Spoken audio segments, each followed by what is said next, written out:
자, 17장. 엿새 후에 예수께서 베드로와 야고보와 그 형제 요한을 데리고 따로 높은 산에 올라가셨더니, 이 하나님께서 역사하실 때 산에서 많이 역사하셨어요. 주님께서 시험을 받을 때도 시험의 산에 올라가셔서 40주 40야 금식하시고 그곳에서 역사하셨죠.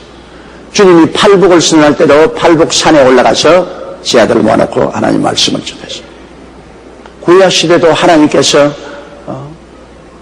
이스라엘 백성들을 만날 때 시내산에서 만났습니다.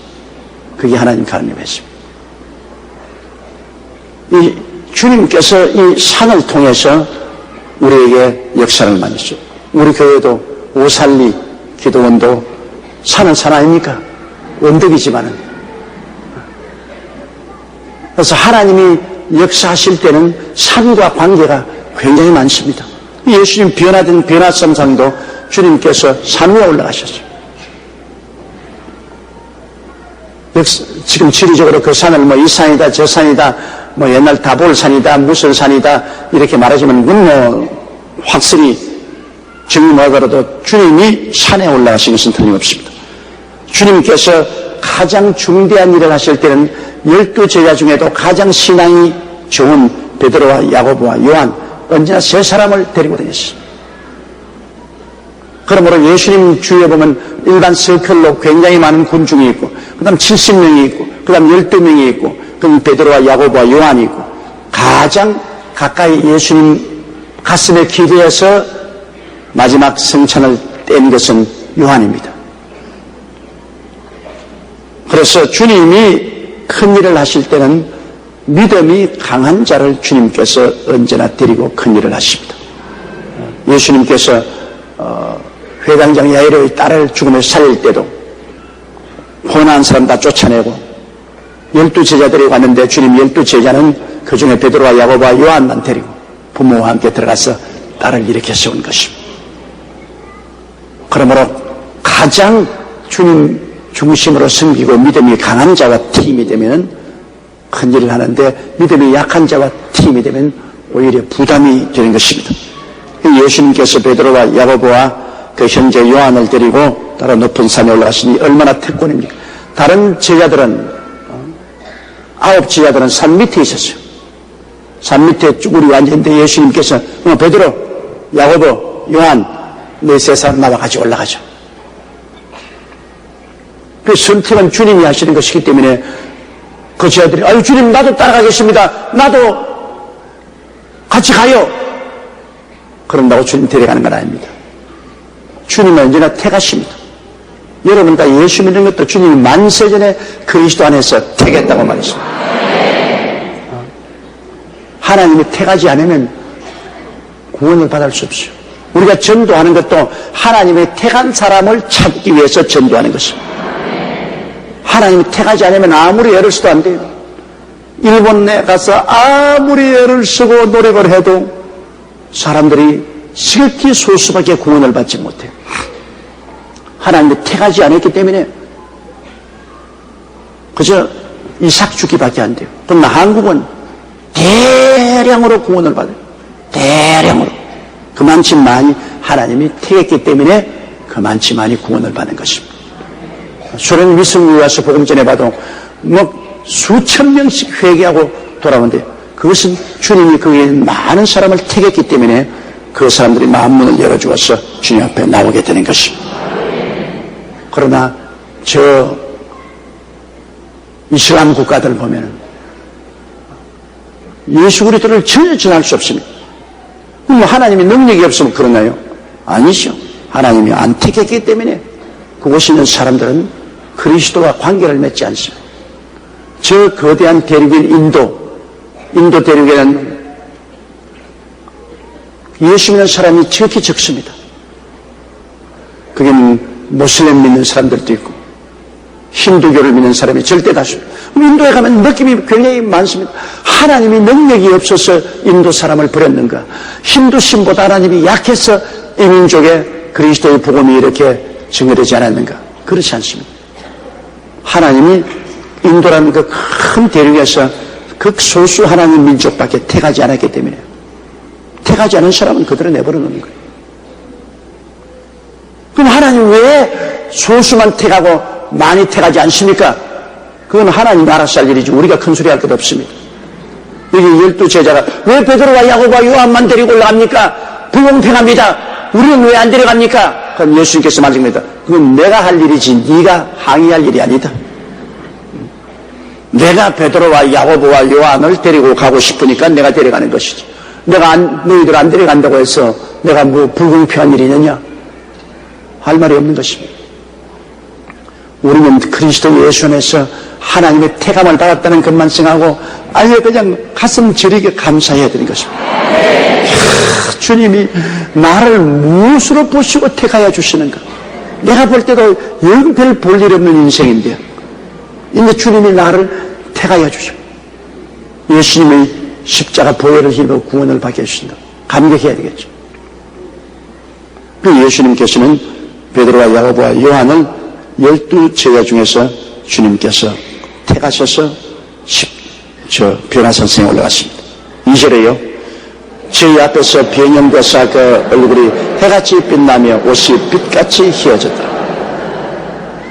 변화산성에 올라가서 예수님이 기도할 때 갑자기 그 얼굴이 해와 같이 빛나고 그 옷이 너무 너무 휘어서 눈이 부셔 볼 수 없을 정도로 휘어졌습니다. 예수님이 그곳이 변화되었습니다. 하나님 아버지와 그 변화산성에서 직접 만나는 장면.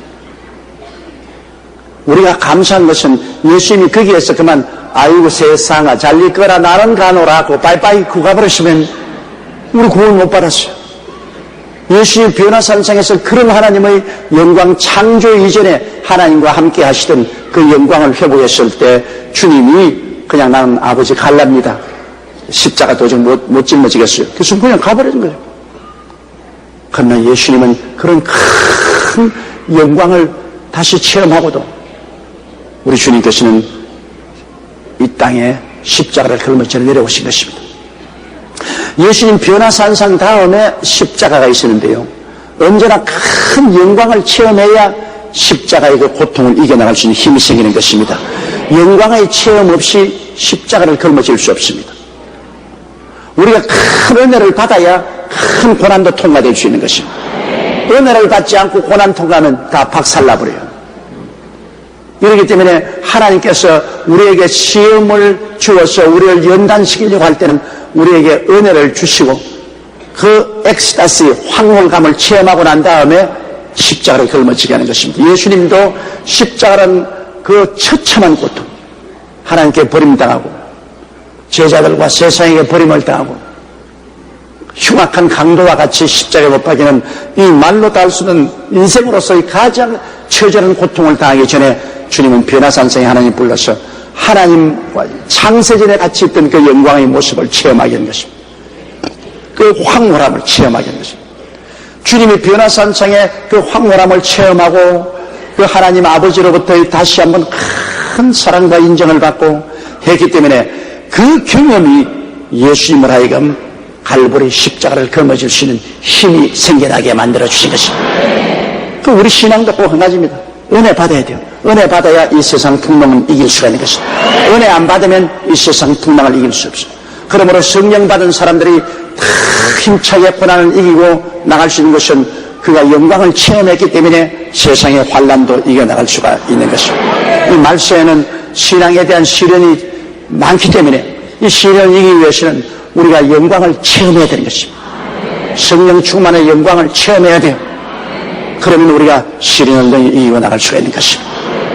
예수님께서는 이 변화산성에 세 제자와 같이 올라갔을 때 아버지와 영원 전부터 같이 있던 그 모습으로 변화된 것입니다. 얼굴이 태양같이 빛나고 옷이 너무나 흰 옷이. 이것은 마치 사도 요한이 밤모습에서 나타난 예수 그리스도를 본 것과 똑같은 그런 모습으로 주님께서 변화된 것입니다. 3절요. 때 모세와 엘리야가 예수로 더불어 말씀한 것이 저에게 보이거늘. 그런데 거기에 모세가 와 있고 엘리야가 와 있습니다. 모세는 율법의 대표자고 엘리야는 선지자의 대표자입니다. 율법이 전부 예수에 대해서 말씀한 것이고 또 선지자들이 전부 예수님에 대해서 예언한 것입니다. 창세기, 출애굽기, 레위기, 민수기, 신명기, 이 모세 오경, 이 율법은 전부 예수님을 상징하는 것입니다.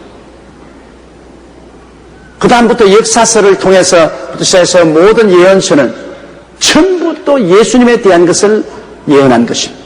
이러므로 여기에 율법의 대표자인 모세와 예언자의 대표인 엘리야가 나타나서 율법에 기록되고 선지서에 예언된 대로 우리 주님은 십자가에 못 박혀 죽었다가 부활해야 됩니다 하는 것을 설명하기 위해서 왔습니다. 부고하기 위해서 왔어요. 모세도 예수님의 종이고 엘리야도 예수님의 종입니다. 이제 그들이 와서 우리 율법이 다 여러분 십자가에 못 박이심으로 완성이 되는 것입니다. 우리 예언한 것이 십자가를 통하여 다 이루어지는 것입니다. 그러므로 주님을 경배하고 우리가 주님을 통해서 율법과 예언이 다 완성되는 것을 보고드립니다. 보고하러 온 것입니다. 모세와 엘리야. 그런데 여러분 여기 보면은 모세는 느보산에서 죽어서 올라가십니다. 죽어서 그 시체는 땅에서 죽어 올라가고 엘리야는 불수레를 타고 올라가십니다. 그런데 변화선상에 나타날 때는 둘이 똑같았습니다. 죽어서 올라간 모세나 불말과 불병거를 타고 올라간 엘리야나 똑같이 예수님을 만나러 왔습니다. 그러므로 우리 육신의 장막집이라는 이 흙집은 여러분 죽어서 가나 살아서 가나 하늘나라 가시는 효과가 없습니다. 육신은 효과 없어요. 구하는 것은 영이니 육은 무익합니다. 뚱뚱하다고 하늘나라에 가서 더 영혼이 뚱뚱한 것도 아니고 빼빼하다고 해서 하늘나라에 영혼이 빼빼한 것 아닙니다. 이 육신은 그냥 흙이에요. 흙. 흙집 잘 먹으면 집이 막 흙집이 이렇게 커지고 또 잘못 먹으면 흙집이 이렇게 빼빼지고 그죠? 이건 흙집이죠. 우리는 그 집 속에 살고 있는 주인입니다. 여러분 장갑 봤죠? 장갑 손에 넣었다가 속 뽑으면 손모습 그대로 있지 않습니까? 그래도 알맹이는 빠졌잖아요. 우리 장갑 끼고 있듯이 우리 몸이 몸을 끼고 있어요. 속 빠져나가 버리면 몸은 모습 그대로 있어도 알맹이는 벌써 나가버렸어. 그러므로 세상 뺀 사람들은 우리 알맹이는 이미 천당 가버리고 껍데기만 가지고서 우리가 장사 지내는 거예요. 흙은 흙으로 돌아보내요. 그렇기 때문에 뚱뚱하다고 영혼도 뚱뚱한 줄 알지 마세요. 빼빼하다고 영혼도 빼빼한 줄 그렇게 하면 큰일입니다. 육은 가지고 안 가요. 육은 다 벗어놓고 가요. 살리는 것은 영이니 육은 무익하다고 말했습니다. 그러므로 죽어서 올라가도 영원한 영혼이 올라가고 살아서 엘리야와 같이 불수레 타고 올라가도 그 과정에서 육은 벗어버립니다. 육은 사라져버려요. 우리는 하나님의 형상과 모양대로 지음받았는데 성경은 하나님은 영이시라고 말했습니다. 그러므로 하나님의 형상과 모양대로 지음받은 우리는 영이에요. 우리 영이 남자 몸을 입으면 남자가 되고 여자 몸을 입으면 여자가 되고 영은 다 하나님 형상과 모양대로 지음받았어요. 남자 영이 다르고 여자 영이 다르고 그런 거 없습니다. 남자도 하나님의 형상과 모양대로 여자도 하나님의 형상과 모양대로 입고 있는 옷이 달라요. 남자의 옷을 입었으니 남자처럼 행동하고 여자의 옷을 입었으니 여자처럼 행동하고 그렇죠. 이러므로 그 옷을 벗어버릴 때는 우리는 다 하나님의 형상과 모양대로 영광 중에서 그리스도와 함께 영원히 살게 되는 것입니다. 4절요. 베드로가 예수께 여짜와 가로되 주여 우리가 여기 있는 것이 좋사오니 주께서 만일 원하시면 내가 여기서 초막 셋을 짓되 하나는 주를 위하여 하나는 모세를 위하여 하나는 엘리야를 위하여 하리이다. 베드로가 보니 이거 보통 영광스러운 일이 아닙니다. 예수 그리스도께서 태양과 같이 얼굴이 빛나고 그 옷이 바람같이 희고 그에다가 그들이 늘 옛날 듣던 모세가 와있지 엘리야가 와서 이야기하지 이거 신바람 나는구나. 진짜로 신바람 난다. 이렇게 좋을 수가 있느냐. 그래서 그만 베드로가 한 말이, 주여, 우리 뭐 세상에 내려갈 거 없는데 이게 천당이니까 이게 초막 셋을 짓겠습니다. 하나는 주를 위해서, 하나는 모세를 위해서, 하나는 엘리야를 위해서 초막을 짓고 여기에 우리 거합시다. 참 사람 어떻게 생각하고 그런 말을 하는지 모르겠어요. 여러분, 하나님의 아들을 초막에다가 모시려고 합니까? 그리고 또 여기 너무 흥분한 바람에 베드로가 크게 실수한 이유는 어디 감히 예수님과 모세와 엘리야를 나란히 갖다 놓았습니까? 예수님은 하나님이십니다. 아버지와 아들과 성령 삼위일체 하나님이죠. 모세와 엘리야는 피조물입니다. 인간이에요. 피조물이 어떻게 조물자고 나란히 앉아요? 그러면 이게 모세를 위해서, 엘리야를 위해서, 주님을 위해서 초막 셋을 짓겠다. 이게 말도 안 되는 소리입니다. 초막을 지으려면 예수님만 위해서 지어야죠. 왜 모세와 엘리야를 예수님과 똑같은 초막에 모시려고 그래요? 여러분, 예수님은 만왕의 왕이요 만주의 주가 되시고 그는 창조주가 되십니다. 우리가 예수님과 똑같아지려면 절대로 안 됩니다. 여러분, 우리는 예수 그리스도의 신부가 된 것도 감사하고 예수님의 아우가 된 것도 감사하고, 실제는 예수 그리스도의 종이요 시종이요 모섬이요 일꾼에 불과한 것입니다. 모섬이 주인과 같이 하려면 안 되죠. 종이 주인과 같이 하려면 안 되죠. 아담과 하와가 바로 하나님처럼 같이 되려다 버림받지 않았습니까? 하나님하고 하나님의 지음을 받은 인간하고 어떻게 같이 됩니까? 여러분이 우연히 그림을 하나 그려놓았다면 그림이 살아서 일어나서 나 너하고 꼭 같다 그렇게 한다면 어떻게 하십니까? 그럼 그림 찢어버리지 뭐 그림 그거 내버려 놓을 때가 있어요? 언제까지나 우리는 하나님의 피조물입니다. 하나님은 창조주고 그 사이에 그 간격은 메꿀 수 없습니다. 그러므로 피조물이 조물주처럼 행동해서는 안 돼요. 피조물은 언제나 하나님의 종으로서 순복하고 살아야죠. 5절요. 말할 때 호련히 빛난 구름이 저희를 덮으며 구름 속에서 소리가 나서 가로되 이는 내 사랑하는 아들이요 내 기뻐하는 자니 너희는 저희 말을 들으라. 그러자 빛난 구름이 나타나 하나님의 영광이 나타나죠. 구름이라는 것은 하나님의 영광입니다. 영광이 나타나죠. 하늘에서 음성이 나래요. 이는 내 사랑하는 자여 내 기뻐하는 자니 저 말만 들으라. 모세가 어디 있느냐? 엘리야가 어디 있느냐? 오직 예수밖에 없다. 이는 내 사랑하는 아들이요 내 기뻐하는 자니 저의 말만 들으라. 모세도 저를 섬기는 종이요 엘리야도 저를 섬기는 종이지 같이 앉히면 안 된다. 예수님만 중심으로 섬기라. 하나님 그렇게 말씀하셨습니다. 그리고 하나님께서는 그 자리에서 모세와 엘리야를 옮겨버렸습니다. 같이 앉혀놓잖아요. 베드로 보기에는 예수님과 모세와 엘리야가 같이 이야기하니까 동덕인 줄 아는데 아닙니다. 종들이 와서 주인에게 보고하러 왔다는 것입니다. 그 동덕으로 생각하면 큰일 나요. 여러분도 우리 교회에서 예수 믿으면서 아무리 주의 종이 은혜롭고 하나님 능력이 많이 나타나도 주의 종을 예수님과 똑같이 여기면 절대로 안 됩니다. 강단에서 복음을 전하는 주의 종은 예수님의 종입니다. 예수님의 일꾼이요 심부름꾼입니다. 절대로 예수님과 동등하게 하면 안 됩니다. 오직 모든 영광은 예수님께 돌리고 주의 종은 강단에 서서 예수님을 소개하는 사람입니다. 소개꾼이지 자기가 예수님의 영광을 취하면 안 돼요.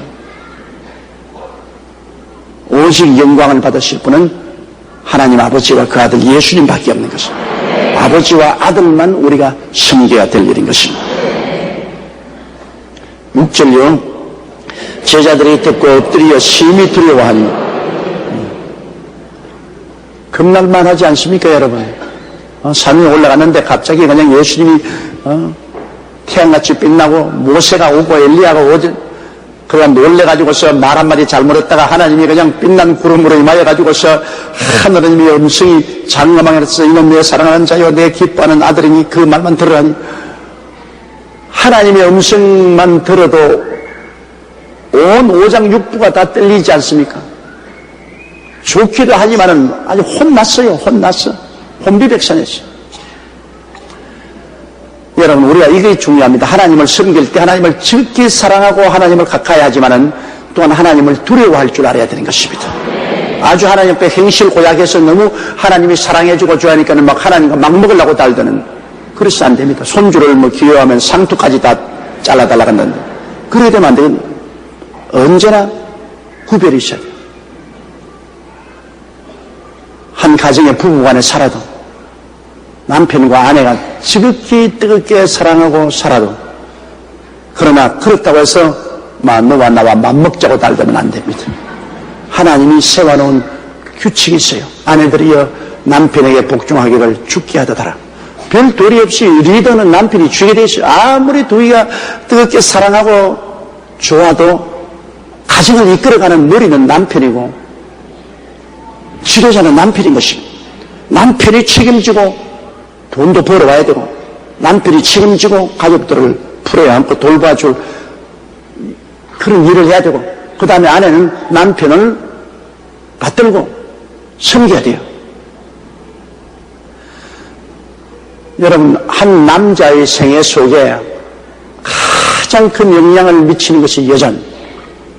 그런데 그 여성이 남편에게 위로하고 격려하고 용기를 주면은 그 남편은 백만 대군을 거느린 장군과 같습니다. 이 돕는 배필이라는 것이 무슨 돕는 배필인지 압니까? 남편을 위로하고 격려하고 힘을 주는 것이 돕는 배필입니다. 힘을 주는 것. 더구나 한파에서 어려울 때 직장도 잃어버리고 사업도 안 되고 할 때 아내가 돕는 배필이 되어서 도와야 돼요. 힘을 줘야 돼요. 용기를 주고 격려를 해주고 힘을 줘야 돼요. 그런데 많은 가정에서 돕는 배필이 아니라 고통을 주는 배필이에요. 비난하고 공격하고 핥히고 자꾸 고통을 주어서 완전히 남편이 박살이는 것입니다. 남편이 아내가 정말로 도와주면, 말로서 도와주고 사랑으로 도와주고 격려로 도와주면 아무리 어려워도 살아나갈 수 있는 힘이 생깁니다. 마음에 기쁨이 생기니까. 마음에 위로와 기쁨이 생기는 삶에 힘이 생깁니다. 역경을 이겨나가겠다는 힘이 생깁니다. 그러나 아내가 돕는 배필이 되지 못하고 핥히는 배필이 되면은 그만 힘이 다 빠져버려요. 완전히 낙심해요. 그래가지고 나가서 싸울 아무런 힘과 용기도 없어지고 패배하고 말아요. 이러므로 아내는 도울 수 있는 힘이 있다는 것을 알아야 되는 것입니다. 하나님이 돕는 배필로 만들었기 때문에 아내의 그 말과 그 따뜻한 손길로 남편을 도와줄 수 있는 돕는 배필이다. 그러므로 한 가정의 부부간에 아무리 뜨겁게 사랑하고 좋아도 질서가 있다는 것, 그건 꼭 알아야 돼요. 남편은 가정의 리더가 되고 머리가 돼요. 또 부모가 자식을 아무리 사랑하지만은 부모 자식 간에 엄격하게 차이가 있어요. 부모와 자식이 서로 싸우니까 자식이 부모하고 막 먹으면 그 문제가 되는 겁니다. 맘먹으면 안 돼요.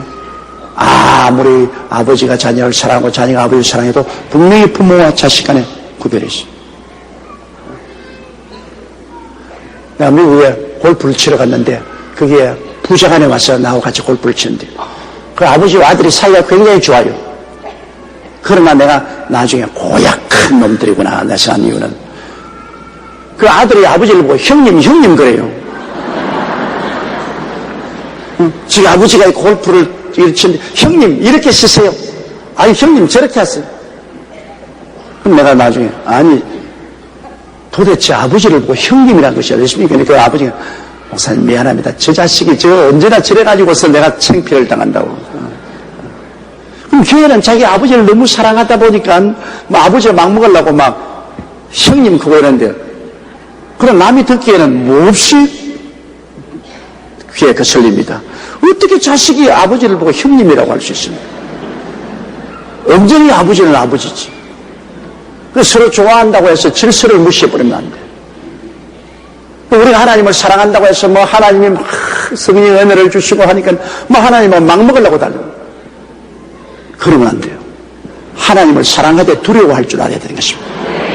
하나님은 지극히 위대하고 거룩하신 하나님으로 우리가 두려움으로 하나님을 섬깁니다. 떨림으로 섬겨야 돼요. 두려워해야 돼요. 그럴 때 참신, 두려워하게 되니까 우리가 하나님을 사랑할 뿐 아니라 하나님 명령을 지킵니다. 정의롭게 살고 정직하게 살고 충성스럽게 살고 거룩하게 살고 탐욕을 버리고 살고 용서와 사랑, 온유와 겸손을 가지고 살 수 있는 것은 하나님을 두려워하기 때문에 그러한 삶을 살 수 있게 되는 것입니다. 그러므로 너무 은혜만 주장하면은 하나님을 두려워하지 않게 됩니다.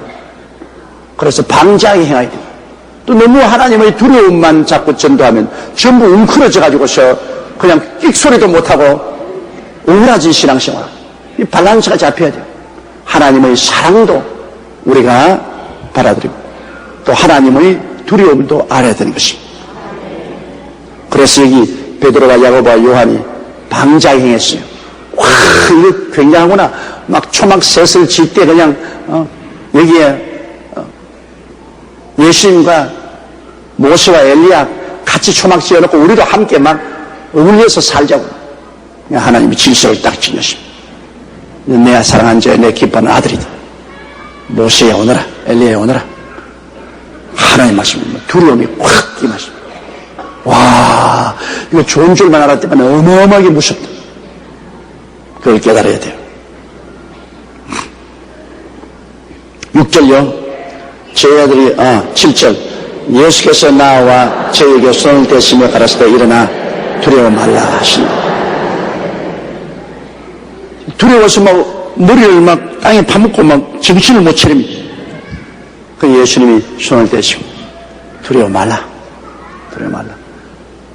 그러니까 질서는 니들이 배워야 되잖아요. 그러나 두려워할 필요는 없다. 내가 너와 같이 있다. 주님께서 안심을 시켜줘요. 주님께서 사랑의 손길로 안심을 시켜줘도 존경할 때는 존경하고 두려워할 때는 두려워하고 자기 위치를 분명히 지켜야 되는 것입니다. 예수님께서 그 장엄한 영광을 베드로와 야고보와 요한에게 보여주셨습니다. 그래서 예수님 자신도 그 영광을 체험하고 십자가를 걸머지만 아니라 장차 교회를 걸머지고 갈 베드로와 야고보와 요한입니다. 많은 로마의 핍박 중에도 교회를 이끌어갈 기둥 같은 베드로와 야고보와 요한 세 사람에게 이 장엄한 장면을 보여준 것은 이 영광의 장면을 보았기 때문에 평생토록 베드로와 야고보와 요한 움직이지 아니하고 교회를 붙잡고서 나갈 수 있는 힘이 생겨난 것입니다. 그러므로 하나님이 큰 일을 시키려고 하는 사람에게는 먼저 큰 영광을 체험하게 합니다. 큰 영광을 체험하게. 영광을 체험해야 그 다음에는 흔들리지 않고 큰 일을 할 수 있습니다. 영광을 체험하지 못하면 쉽게 어려움을 당할 때 흔들려요. 어떤 교회도 하나님이 성령을 많이 부어주시고 큰 영광을 체험하게 하면 그 교회를 통해서 하나님이 큰 일을 하게 하시는 것입니다. 어떤 사람 글을 보니까 한국 교회는 폐병쟁이들이 다 이끌고 간다 그래서 그러고 보니까 황영진 목사님도 폐병으로 죽다가 살아났죠. 또 저도 폐병으로 죽다가 살아났죠. 김창인 목사님도 폐병으로 죽다가 살아났죠. 김사만 목사도 폐병으로 죽다가 살아났죠.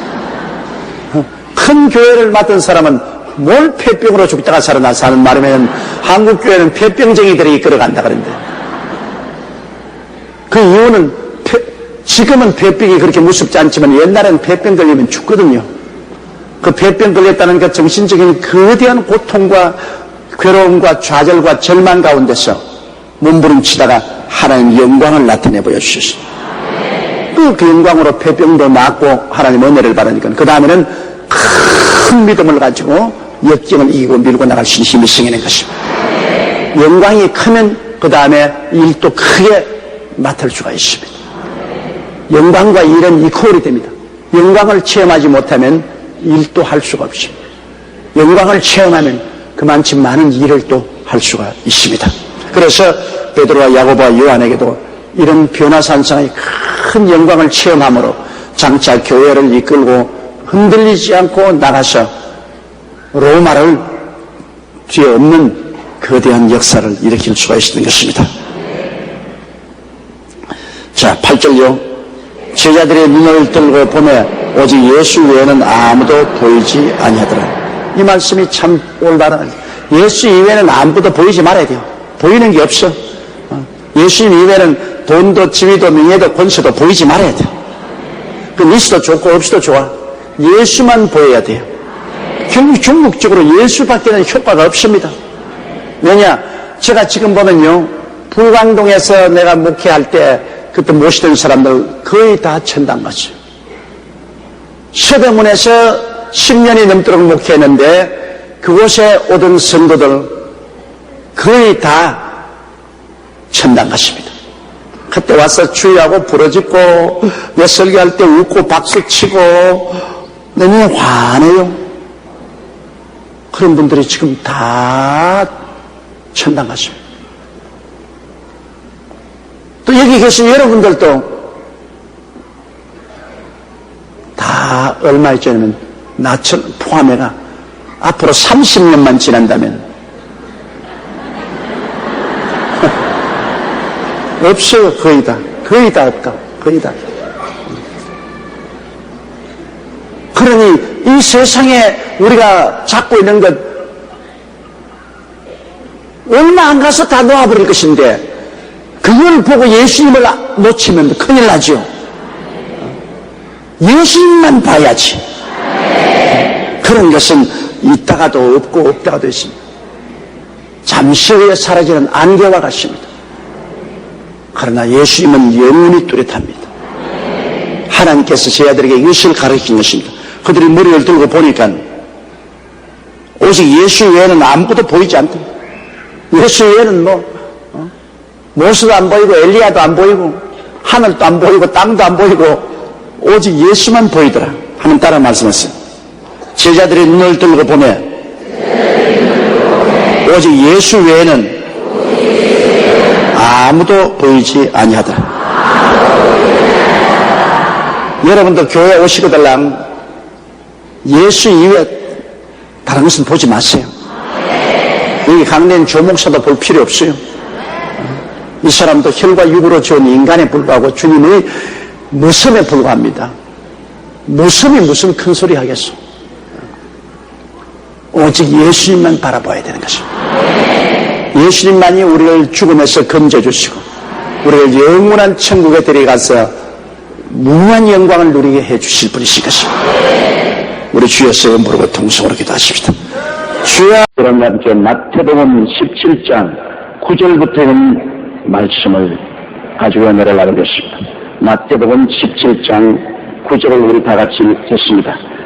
저희가 산에서 내려올 때 예수께서 명하여 가라사대 빈자가 죽은 자 가운데서 살아나게 지내는 본 것을 아무에게도 이르지 말라 하시니 예수님은 베드로와 야고보와 요한 세 사람을 데리고 변화 산상에 올라가서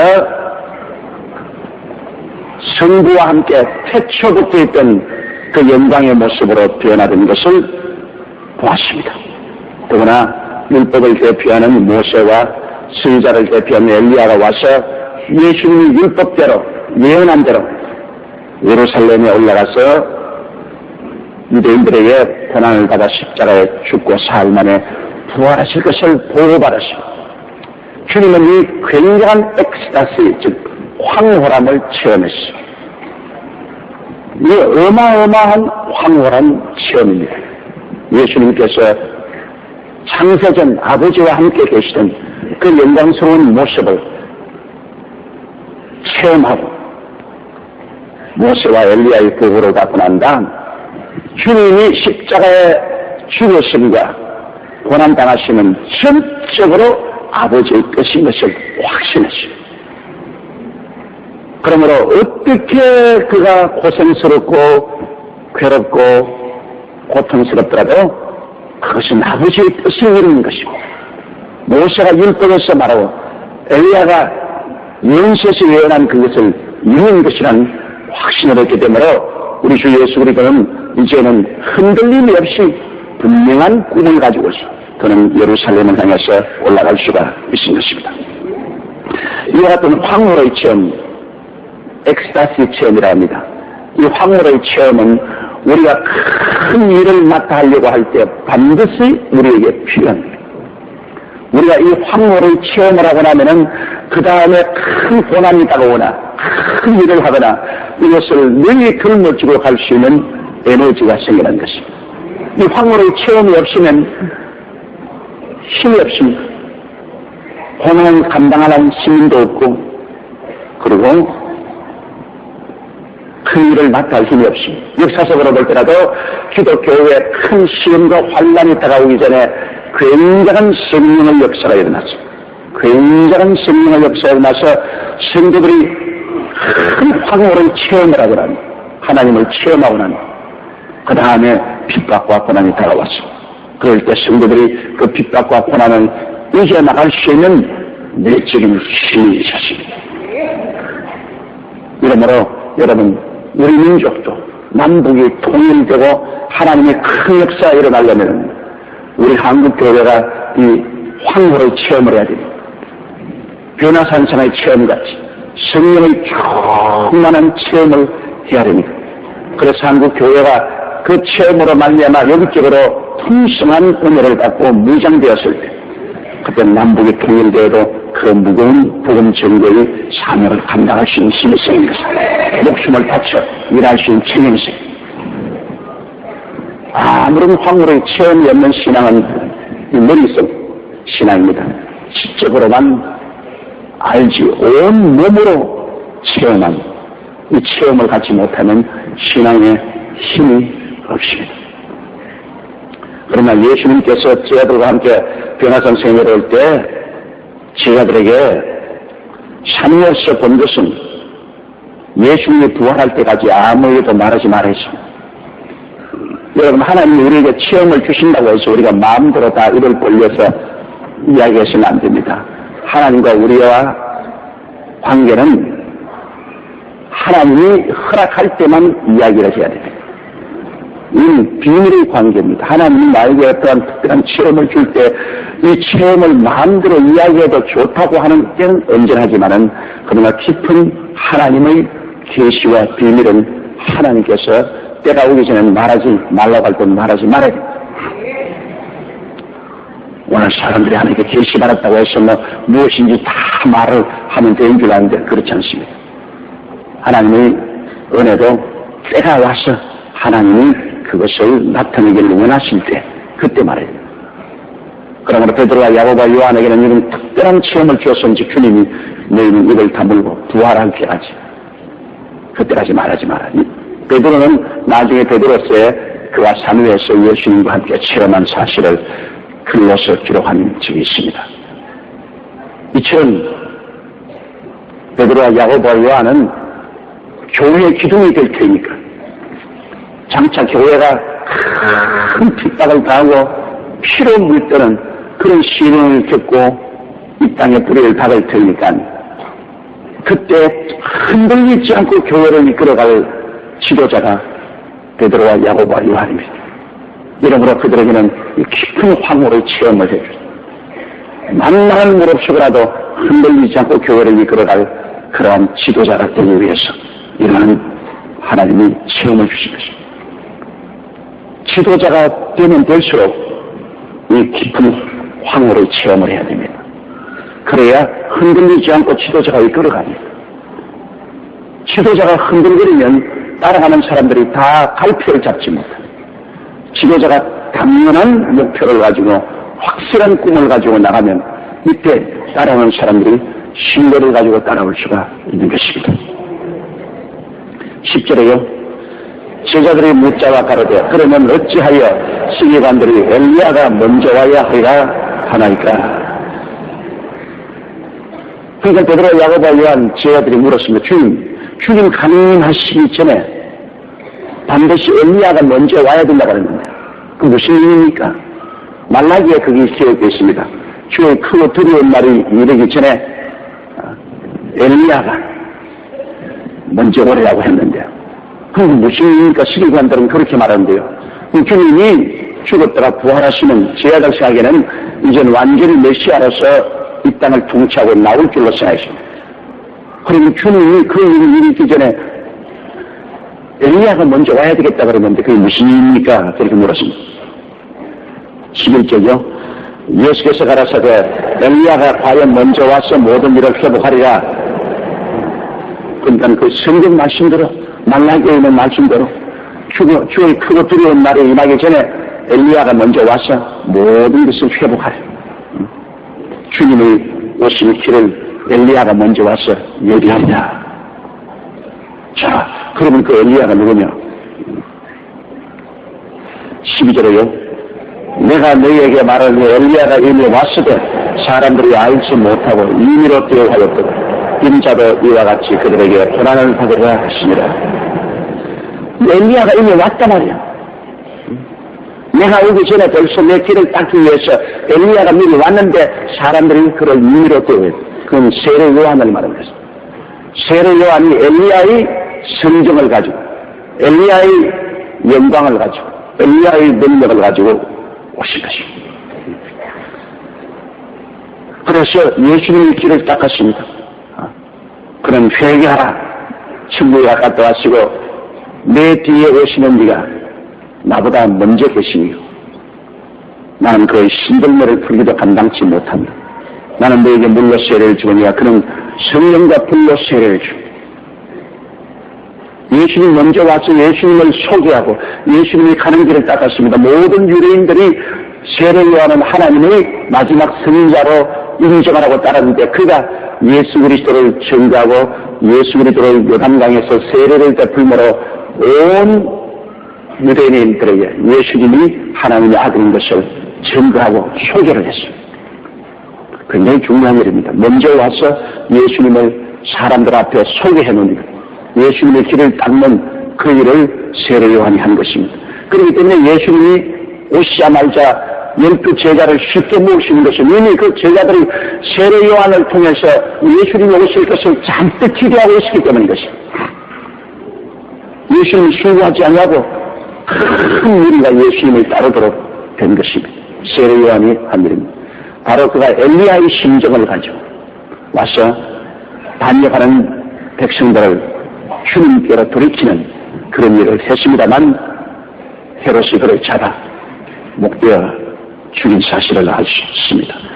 그래서 예수님 말하기를 엘리야가 이미 왔는데도 사람들이 그를 임의로 취급한 것처럼 인자로 그와 같이 고난을 당하리라고 말한 것입니다.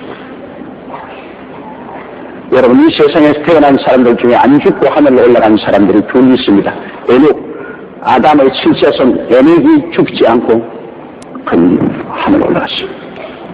그는 하나님과 함께 300년 동안 깊은 교제를 하고 하나님과 함께 동행했습니다. 그러다가 하나님이 그냥 데려가셨습니다. 그래서 에녹이 죽음을 보지 않고 올라갔고 그 다음 엘리야가 죽음을 보지 않고 올라가셨습니다. 성경에는 사람이 한 번 나서 죽는 것은 정함이지요. 죽고 난 다음에 심판이 있는데 모든 사람이 다 가는 길 죽었다가 다시 부활하는 것인데 에녹이나 엘리야는 죽지 않고 올라갔습니다. 이거 불공평하지 않느냐. 그러나 신학적으로 말하기를 훗날에 요한계시록에 보면 두 증인이 나타나는데 그 두 증인이 바로 하나님이 예비한 에녹과 엘리야일 것이다. 그들이 안 죽고 올라갔기 때문에 그들이 반드시 죽음을 체험해야 합니다. 이러므로 7년 환란 후 3년 반 동안의 증인으로서 에녹과 엘리야가 와서 그리스도를 증거하고 그들이 예루살렘 거리에서 죽었다가 사흘 만에 부활해서 하늘 올라가는 이러한 체험을 할 것이다. 그를 위해서 그들을 준비해 놓았다고 하는 사람들도 있습니다. 그때 가봐야 알겠지만은 좌우간 두 사람은 죽지 않고 하늘로 올라간 것입니다. 13절요. 그제야 제자들이 예수의 말씀하신 것이 세례 요한인 줄 깨달습니다. 깨닫는 것 참 힘듭니다, 여러분. 아무리 말을 해도 멍청한 일. 그건 정말 기가 막히죠. 그러나 총명이 있는 사람은 말을 하면 즉각 아멘 알아들었습니다. 그 깨닫는 것. 이 총명은 성령이 오시는 우리에게 총명인데 성령은 지혜의 영이요 총명의 영인 것입니다. 우리에게 총기가 있습니다. 그런데 총명이 있는 사람들은 딱 눈을 보면 알아요. 눈을 딱 들어오면 눈은 마음의 창문이기 때문에 마음의 총기가 있는 사람은 눈이 별빛처럼 초롱초롱합니다. 그러나 이런 사람들은 별로 총기가 없어요. 제가 여러분 찬송 부를 때 이게 찬송 부르면 텔레비 카메라가 여러분을 쫙 비치면 내가 텔레비 카메라를 통해서 여러분 얼굴을 보지 않고 저보다 눈을 딱 들어.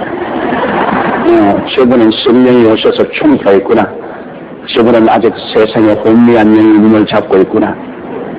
대번에 알 수 있습니다. 눈을 들어도 알 수. 그렇다고 해서 눈이 이쁘게 생겼으는 게 아니라 눈이 찌어진 사람도 있고 동그란 사람도 있고 평평한 사람도 있겠지만 그게 아니고 눈 뜨는 자가 바로 그 마음의 창문인 것입니다. 그런데 성령이 충만하는 여러분 그 마음의 창문에 성령의 빛이 비쳐요.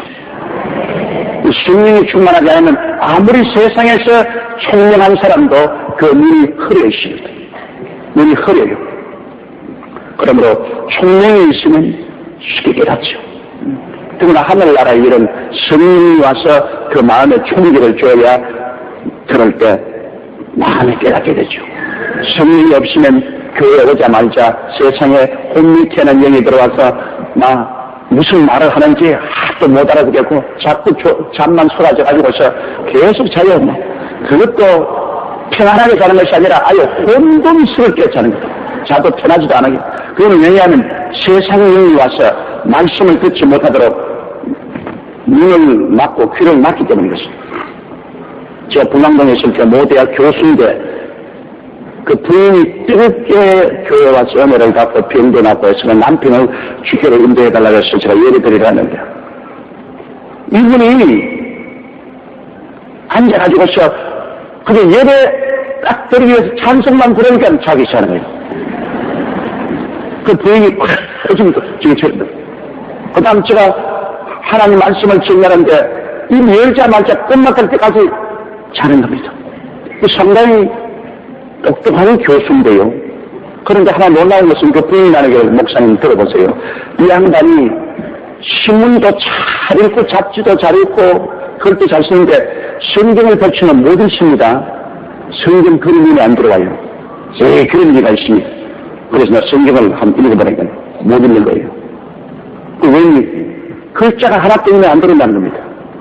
마귀가 얼마나 그 마음을 혼미케 했는지 대학 교수인데도 성경을 못 읽어요.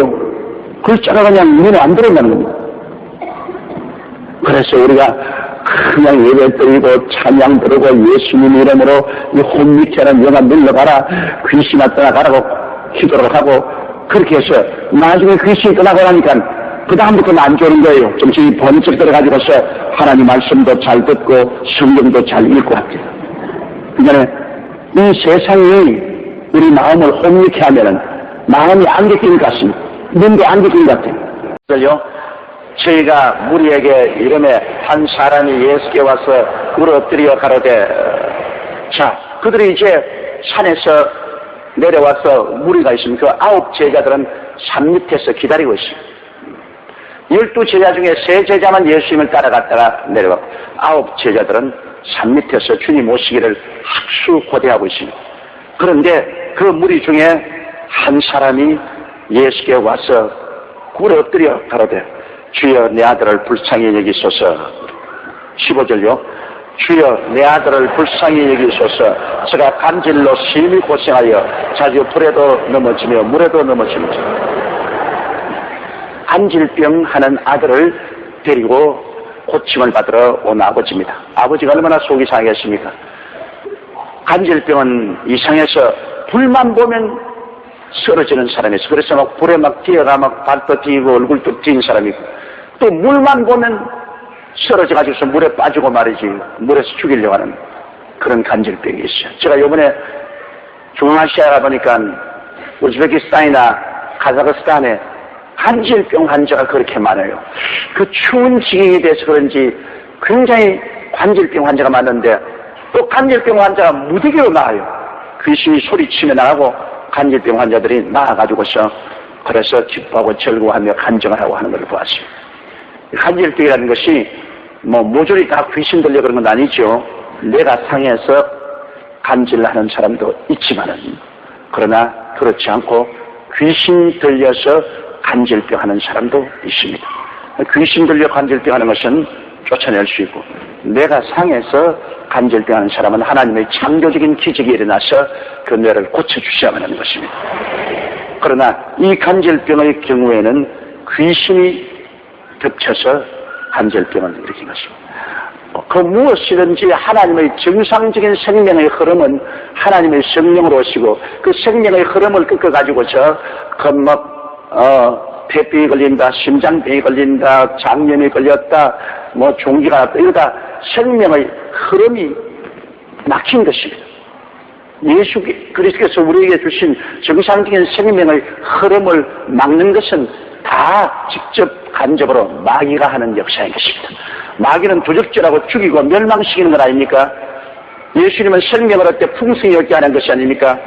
생명이 흐르는 것은 주님이 하시는 일이고, 생명을 막는 것은 마귀가 하는 일이죠. 그러므로 시냇물이 쫙 흘러갈 때는 물이 맑아서 얼마나 좋습니까? 졸졸 소리 내면서 흐르는데 그 시냇물이 턱 막혀버리죠.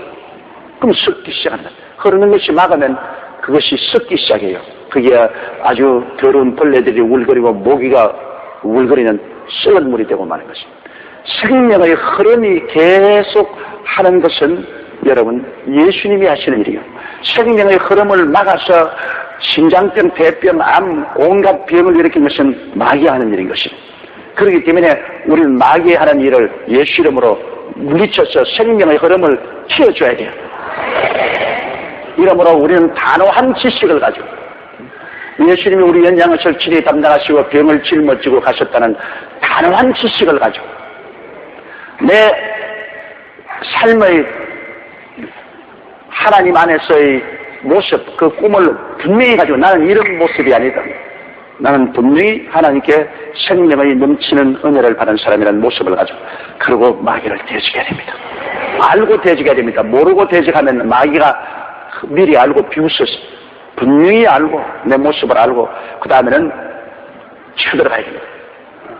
생명의 흐름이 막힌 것을 향해서 맹렬하게 쳐들어가야 됩니다. 여러분, 그냥 마귀를 쳐들어가는데 희미하게 쳐들어가면 안 돼요.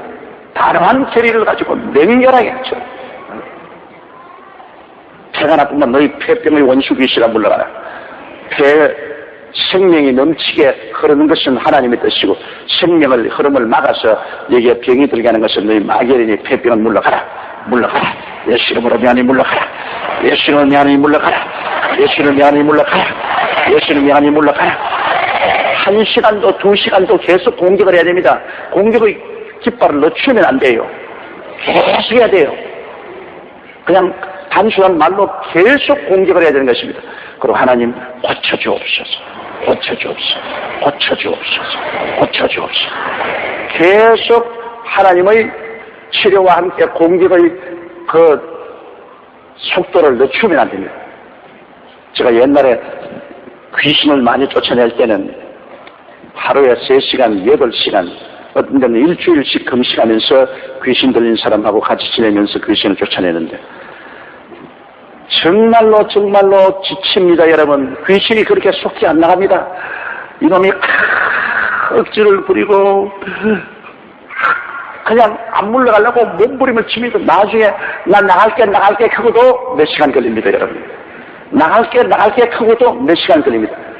그렇기 때문에 그거하고 싸우는데 여러분, 다른 말을 하려면 할 말이 없어요. 계속 나오라. 예수 이름으로 나오라.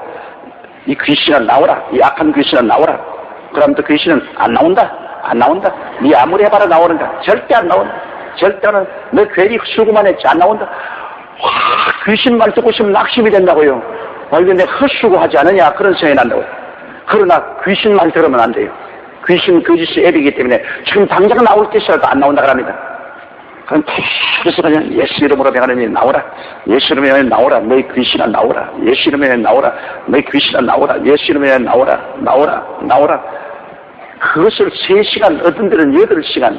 제가 최고로 많이 싸운 것은 일주일 귀신하고 같이 먹고 자면서 그냥 자나 깨나 그냥, 그럼 나중에 다시 귀신이 아이고 못 살겠다. 나 나가야 되겠다. 빨리 나가. 그러면 고함을 치고 나가요.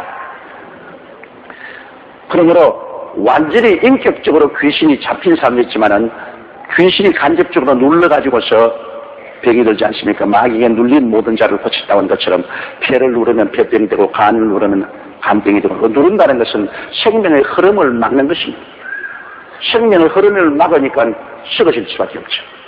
간의 생명의 흐름을 막으면 간이 썩어지고 폐의 생명의 흐름을 막으면 폐가 썩어지고 심장의 생명의 흐름을 막으면 심장이 막힌다. 그러니까 흐름을 막는 것은 전부 마귀의 역사예요. 그 흐름을 틔워주는 것은 성령의 역사인 것입니다. 그럼 우리가 기도해서 성령의 역사가 일어나서 생명의 흐름을 틔워주면 그건 나아부르고 마는 것입니다. 건강이 되는 것입니다. 그러므로 우리가 항상 예배드리고 하나님께 기도하는 것은 주의 생명의 흐름이 우리 속에 늘 흐르게 하는 것입니다. 영을 통해서 마음을 통해서 육체를 통해서 하나님의 생명이 늘 흐르고 있습니다. 그러면 주님을 늘 섬기고 예배드리고 주와 함께해서 주의 생명을 늘 물마듯이 마셔야 돼. 누구든지 목마르거든 내게 와서 마시라 했는데 주의 생기를 늘 마셔요. 주의 생명과 주의 생기를 마셔. 그러나 이것을 하지 않으면 마귀가 들어와서 자 영혼도 흐름을 막아버려. 마음도 흐름을 막아버려. 육체도 흐름을 막아버려. 그러면 썩죠. 마귀는 언제나 썩게 만드는 겁니다. 하나님은 언제나 삶이 넘치게 만들고요.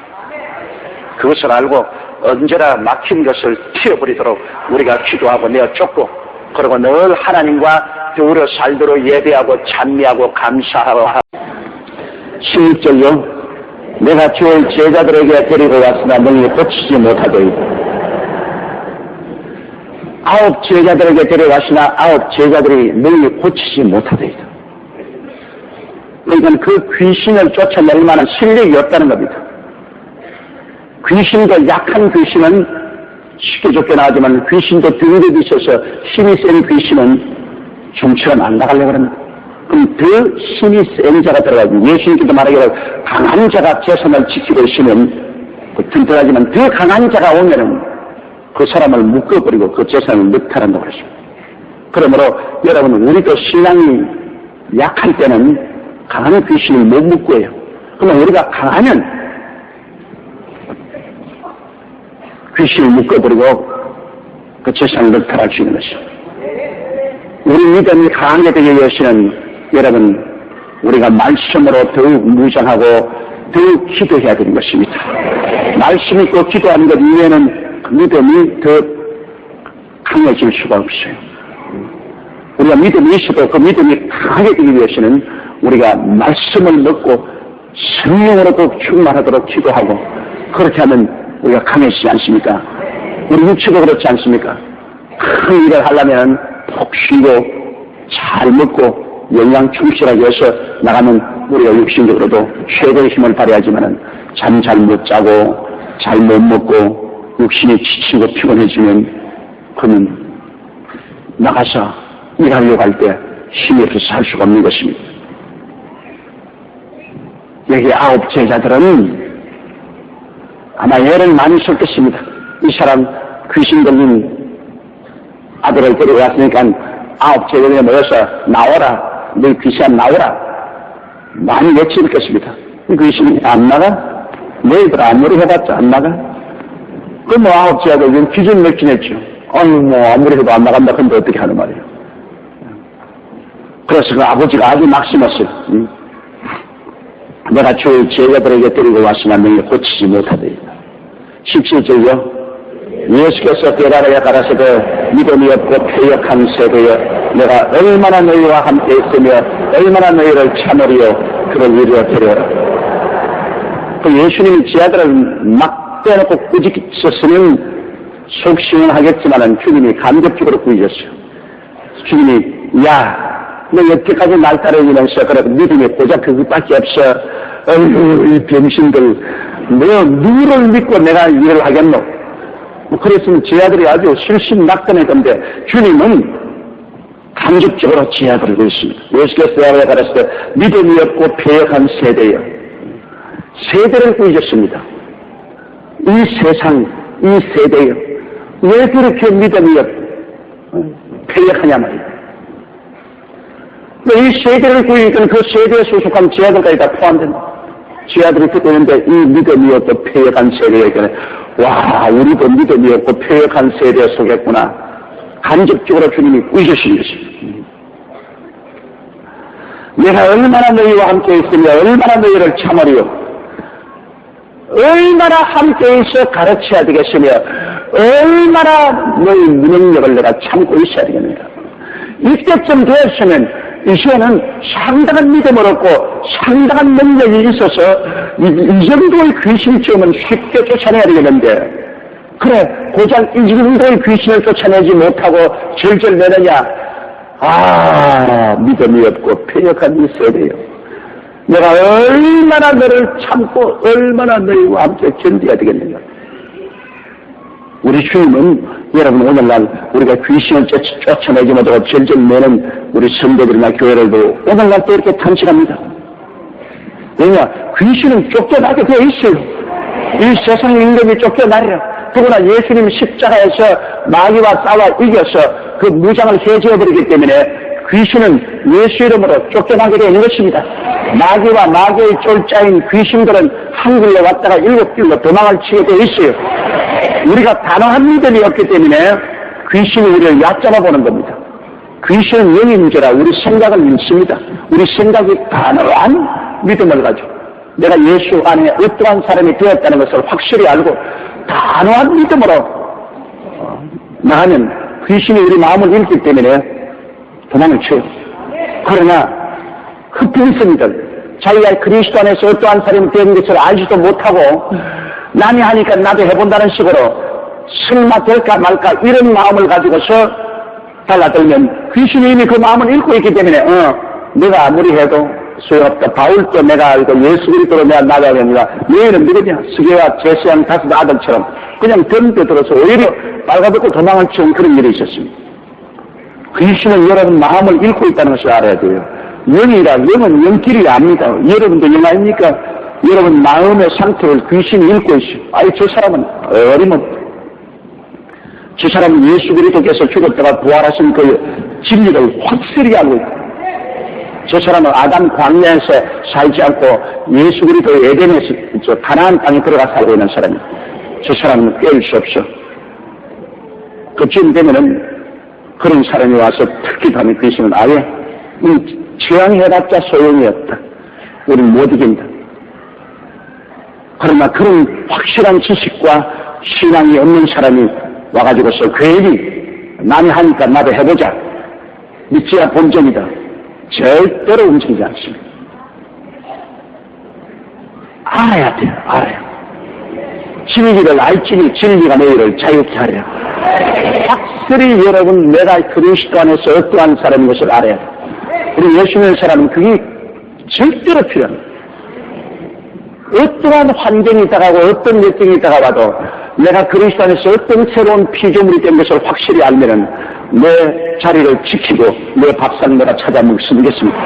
내 자리 내가 지키고 내 밥상 내가 찾아 먹어야죠. 그런 내가 확신이 없으면 내 자리 못 지켜요. 동남풍이 불고 서북풍이 불고 이리 밀리고 저리 밀리고 환경을 내가 들여와서 이리 쫓기고 저리 쫓기고 내 밥상도 못 찾아 먹습니다. 마귀 와서 너희 뒤에 엎어버리는데 뭐 내가 밥상을 어떻게 찾아 먹어요. 이러므로 가르치고 깨우침을 얻는 것은 정말 필요합니다. 정말 그리스도의 십자가를 바라보고 그 안에서 하나님이 이루신 오중보험과 삼중축복을 흔들림 없이 붙잡아야 돼요. 제가 설교할 때마다 이 사실을 자꾸 외치는 것은 이것보다 중요한 거 없습니다. 이게 우리 신앙의 집의 기초입니다. 아무리 화려하게 집을 지어놔도 기초가 흔들리면 그거 다 무너지고 말아요. 옛날 와우 아파트나 삼풍백화점처럼 그냥 무너지고 말아요. 기초가 예수 그리스도의 십자가의 대속의 은총이 무엇인지 그 기초에 무지무지하게 강하게 써야 됩니다. 기초가 아주 강해야 돼요. 그러면 그 위에 다른 신앙의 집을 지어갈 수 있어요. 그런 기초가 있어서 마귀에게 달라들면 마귀가 어떻게 감히 견딥니까? 어림도 없죠. 기초 있는 신앙을 가져야 돼요. 예수님은 한 3년 반 동안 제 아들을 데리고 다니면서 부지런히 가르쳐 주셨는데 그래도 아직 신앙의 기초가 세워지지 못하고 깨닫지 못하고 귀신 하나 못 쫓아내는 걸 보고 주님이 탄식을 했습니다. 아, 믿음이 없고 패역한 세대요. 얼마나 내가 너를 참고 얼마나 너를 견뎌야겠냐. 그 귀신 들린 자 내게 데려오느라. 18절이요. 이에 예수께서 울려시니 귀신이 나가고 아이가 그때부터 나으니라. 예수님이 그 귀신을 보고서 울리시니까 귀신이 그냥 나갔습니다. 다른 성경에 보면 넘어져서 막 그 부모 흘리고 죽은 자같이 되면 사람들이 죽었다는 줄 예수님이 일으킴이 살아났다시. 예수님 뭐 꾸준히 말 한마디에 나가죠. 물론 예수님은 하나님의 아들이기 때문에 뭐 예수님 꾸준히 앞에서 귀신이 견딜 수 없죠. 그러나 우리들도 이제는 그리스도를 믿어 거듭나서 성령이 내주하는 하나님의 아들들인 것입니다. 그러므로 너희가 내 이름으로 귀신을 쫓아내라고 말씀한 것은 그 틀림없는 말씀인 것입니다. 이제 우리도 예수 이름으로 귀신을 늘 쫓아내야 돼요. 이 세상에 여러분 정의의 흐름을 막는 것, 생명의 흐름을 막는 역사는 우리 육체에 일어난 것이나 가정이나 사회나 국가나 세계나 전부 귀신이 배후에서 일이겠습니다.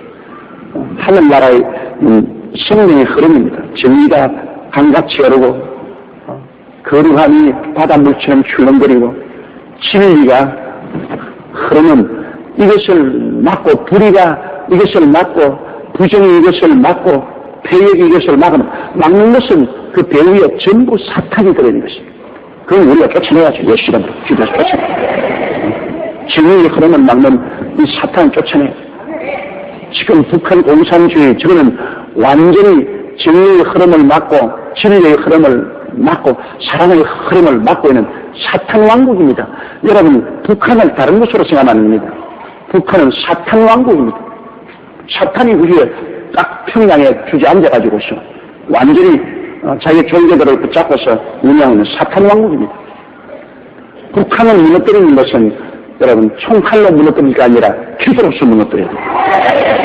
우리가 주야로 기도해서 그 사탄 왕국을 무너뜨려야 돼요. 사탄이 제일 무서워하는 것은 기도입니다. 기도하면 그들은 위축되는 것입니다. 이미 예수께서 십자가에서 저들을 이겼기 때문에 그 진리를 알고 기도하는 주의 백성들 앞에서 사탄은 떠는 겁니다. 그러므로 우리 한국교회가 끊임없이 이 북한 정권의 배후에 있는 원수 마귀, 북한을 잡고 있는 사탄에 대해서 대항해서 이 북한 정권을 잡고 있는 원수 귀신아 물러가라. 그 정권을 놓고 물러가라. 이 북한 주민을 잡고 있는 원수 귀신아 너희는 묶음을 놓고 물러가라. 배후의 귀신인 것입니다. 무엇이니 생명을 막는 것은 귀신의 역사입니다. 생명의 역사를 막는 것은 귀신의 역사.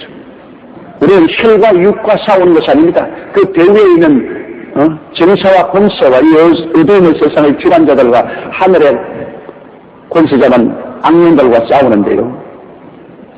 그러므로 여러 가지 잘못된 것은 배후의 세력이 있습니다. 배후의 세력을 우리가 차단해야 돼요. 차단. 뭐 간단한 말로 여러분의 자녀들이라도 정상적인 생명의 흐름이 있으면 학교에 열심히 가고 공부 잘하고 부모 말 순종 잘하고 착하게 사는 것은 하나님의 생명의 흐름인데 이 생명의 흐름이 막혀서 그냥 지황하고 학교 가지 않고 놀이방에 뛰어다니고 애들과 잘못된 길을 걸어가고 그 성격이 삐뚤어졌다고 생각하지만은 그 배후에 그 성격이 삐뚤어지도록 생명의 흐름을 막는 것은 마귀가 하고 있는 것입니다. 그러므로 기도하는 도리밖에 없어. 계속 기도해. 계속 그 배후에 있는 원수 마귀를 늘 묶고 늘 기도해야 돼요. 집요하게 내 아들의 배후에서 내 아들을 조종하는 원수 귀신아 물러가라. 너희 원수 귀신이 묶으면 받을지어. 이 원수 귀신아 물러가라. 원수 귀신아 물러가라. 끊임없이 귀신을 묶어야 돼요. 그러면 귀신이 쫓겨나가면 그 아들의 성격이 달라지는 것입니다. 힘이 없어져요. 그리고 성격이 달라져요. 변화를 갖기 시작한 것입니다. 이러므로 우리의 싸움은 여러분 사람과 싸움이 아닙니다. 그 배후에는 귀신과의 싸움입니다. 그러므로 우리는 늘 알아야 됩니다. 눈에 안 보이는 세력이 언제나 배후에서 우리를 덕질하고 죽이고 멸망시키려고 하고 있다는 것을 알고 그 눈에 안 보이는 배후의 세력과 기도로서 싸워야죠. 예수 믿는 사람만이 그 눈에 안 보이는 배후의 세력과 싸울 수 있는 힘이 있고 능력이 있고 자격이 있습니다. 안 믿는 사람은 벌써 그 배후의 세력, 마귀의 세력에 점령당했어요. 온 세상은 악한 자에게 속했다고 요한이 말한 것처럼 악한 자에게 잡혀있어요. 우리는 그 배후의 세력과 예수 이름으로 싸워서 하는 것마다 해방을 시켜드린 것입니다. 여러분, 예수 믿는 사람은 해방자들인 것입니다. 해방자. 옆에 있는 분에게 말하시면 당신은 해방자입니다. 그 다음 19절요. 이때 제자들이 종용이 예수께 나와 가로되 우리는 어찌하여 쫓아내지 못했나요? 이 제자들이 굉장히 많은 고민이 되었습니다. 왜냐? 주님께서 그렇게 탄식을 하는 것을 보니까 정말 주님께 미안하기 짝이 없고 또 사탄 보고 나가게도 안 나가니까 자기들이 너무나 무력하고 보잘것없다는 것을 생각이 되고 완전히 좌절했습니다. 예수님 볼 얼굴도 없고 스스로도 너무나 무능력한 것을 절감하고 좌절되어서 나중에 주님과 조용히 같이 있을 때 목이 다 빠지고 이러시고 주님 죄송해요. 우리는 왜 못 쫓아냈어요? 그렇게 물을 때 예수께서 20절요. 가라사대 너희 믿음이 적은 영혼이라 진실로 너희에게 이르노니 너희가 만일 믿음이 한 겨자씨만큼만 있으면 이 산을 명하여 여기서 저기로 옮기라 하여도 옮길 것이요 또 너희가 못할 것이 없으리요. 와, 이거 주님이 어마어마한 말씀을 하셨습니다. 단도직입적으로 너희 믿음이 적은 영혼이다. 믿음이 크면 뭐야 쫓아낼 수 있다. 왜 믿음이 적으냐? 진리를 모르기 때문에 믿음이 적은 것입니다. 믿음은 드러내서 나며 듣는 것은 뭡니까? 진리입니다. 진리를 들어야 믿음이 크게나죠. 진리를 듣지 않으니까 감정의 믿음으로 생하는 여러분 안 됩니다. 사람들은 마음이 막 흥분되고 마음이 뜨거워져서 믿습니다. 뜨겁다. 와, 불러. 그건 감정이죠. 믿음이란 맹추한 것입니다. 믿음이란 사실을 믿는 것입니다. 사실이라는 것은 진리를 알아야 사실이죠. 홍해의 수가 갈라진다. 이거는 현실하고는 너무나 뒤떨어진 것입니다. 참여한 홍해의 수가 어떻게 갈라집니까? 그러나 진리를 아는 사람은 하나님이 홍해의 수를 가르겠다고 말씀을 하셨다. 그 진리를 알고 이는 아무 정이 안 보이고 그에는 아무 소리 안 들리고 손에 잡힌 없이도 믿습니다고 홍해의 수를 향하여 걸어 들어가는 것입니다. 그건 왜냐? 지식으로 말미암아 믿음이 생기는 것입니다. 호세아가 내 백성이 지식이 없어 망한다고 했는데 지식이 없이 말씀 없는 믿음은 믿음이 아닙니다. 그건 흥분입니다. 흥분하고 믿음하고는 틀려요. 막 부흥에 가서 막 찬송을 부르고 막 흥분을 해서 그것은 하나의 페스티벌에 가서 아주 마음이 들뜬 것이지 믿음은 아니다. 믿음은 냉철합니다. 아는 거예요. 믿음은 알고 믿는 것이지 모르고 믿는 것 아닙니다. 진리를 압니다. 세상 진리가 아닙니다. 하나님의 진리를 알고 그리고 그 아는 진리에 따라서 나가는 겁니다. 아는 진리에 따라서 나갈 때 뭐 세상 사람은 모르니까 다 비난하고 욕을 하고 자기의 감각도 이거 아닌데 그렇게 하더라도 나는 속 사람으로 진리를 압니다. 그 예수님께서 우리는 왜 쫓아내지 못했나이까? 내 믿음이 적은 영구라. 왜 적으냐? 주님께서 가르치신 걸 졸고시기 때문에.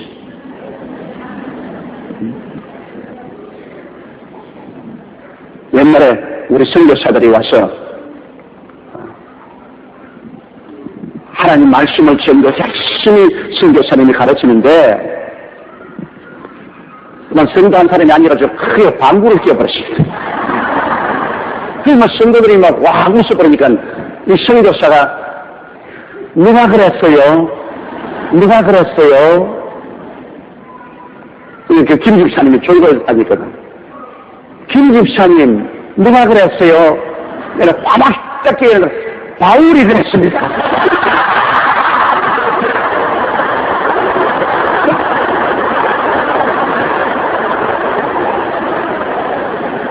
이 잠에서 다 깼지요? 오늘 추우니까 조는 사람이 많이 있어. 모르면 헛소리 하게 되는 겁니다, 여러분. 알아야 바른 소리 하지. 그러므로 여러분이 교회 와서 말씀을 듣고, 그리고 성경을 배우고 하는 것은 알려고 하는 것입니다. 깊이 알면 알수록 큰 믿음을 가지게 되는 것입니다. 적게 알면 알수록 적은 믿음을 가지게 되는 것입니다. 그러므로 예수님께서 너의 믿음이 적은 영혼이라 하는 것은 내가 모르기 때문에 믿음이 적다는 것입니다. 그러나 여기 주님이 믿음에 대한 말씀은 참 가슴이 설할 만한 말씀입니다. 너희가 만일 믿음이 한 겨자씨만큼만 있으면 이 산을 명하여 여기서 저기로 옮기라 하도 옮길 것이요 또 너희가 못할 것이 없어. 주님이 과장을 하시겠습니까? 주님은 진실을 아시는 분이니까 진실을 말씀하지 않습니까? 그렇다면 우리 믿음이 살아있는 믿음이 겨자씨 하나만 하면 산도 움직입니다. 실제인 태산보다도 태산같이 어려운 문제도 우리 믿음 앞에서 움직이는데 그 믿음이 얼마나 힘이 세다는 것을 보여주는 것입니다. 여러분 원자탄 보십시오. 원자탄이라는 것은 원자핵에다가 전자들이 들고 있는 이것을 깨뜨리면 그렇게 힘이 큰 승이 나잖아요. 이처럼 믿음은 원자탄보다 더 강합니다. 믿음은 지키 분량이 적어도 굉장한 위력을 발휘하는 것이 믿음입니다. 겨자씨 얼마나 작습니까? 나는 제일 처음 겨자씨 가져왔을 때 흥분했다고요. 그때는 돈이 없어가지고서 중동에 여행하는 것은 그건 꿈 같은 일이었는데 미국 사람이 제게 겨자씨를 가져왔더라고요. 요거만한 통에다 넣어가지고서 선물로 준. 그래도 먼지가 티끌 같아서 내가 흥분을 했다. 그래서 우리 성도들에게 겨자씨를 보여주겠다고 새벽문 있을 때 아침 새벽 기도에 나와서 믿음에 대한 설교를 하고 그 겨자씨를 성경에다 부었다고요. 성경에다 부어놓고 그러고 난 다음에 성도 줄을 쫙 서가오면서 겨자씨 구경시켰어요. 그 오면서 다 겨자씨 보고 겨자씨가 굉장히 좀 먼지 같아요. 그런데 노인 할머님 한 분 오셔서 무슨 안 보이는데요. 가까이 오더라고요. 가까이 안 보이는데요. 그러면 막 다 날아가 버렸어요. 할머님 숨소리가 그러면 다 날아가고 그걸 뭐 찾을 수가 없어. 밑에 뭔지 그러면서 뒤에 있는 사람들이 막 할머니 보고 막 주책 없이 말이야 겨자씨를 다 날려버렸다고 그러면 나도 막 참 마음에 안 좋더라고. 할머니가 보니까 별로 곱게 안 보이더라고 그냥. 그러나 내 마음속에 느낌이 있어요. 성령께서 야 이 사람아 꾸짖지 마라. 그 할머니 숨소리에 날아갈 정도의 먼지 같은 겨자씨면 얼마나 작느냐. 그런 믿음만 있어도 산이 날아간다. 그런 믿음이 날아간다. 오늘 우리 예수 믿는 사람들이 사실 너무나 믿음을 활용하지 못하고 있습니다. 하나님이 어마어마한 능력을 우리에게 주셨음에도 불구하고 우리가 깨닫지 못하므로 그 믿음을 두고도 사용을 못해요. 영국이 인도를 점령하고 있을 때 인도의 한 지역에 큰 추장에게 트럭을 선물로 줬어요. 트럭 한 대를 영국에서 가져와 선물로 줘. 그러한 다음에 이 트럭은 굉장히 많은 짐을 싣고 갈 수가 있고 굉장히 빠른 속도로 갈 수 있도록 다 설명을 해줬어요. 근데 며칠 있다가 그 지역에 가보니까 추장이 트럭 위에 탁 앉아가 핸들을 탁 잡고 앞에 소를 몇 마리를 목을 들어가지고서 트럭을 긁고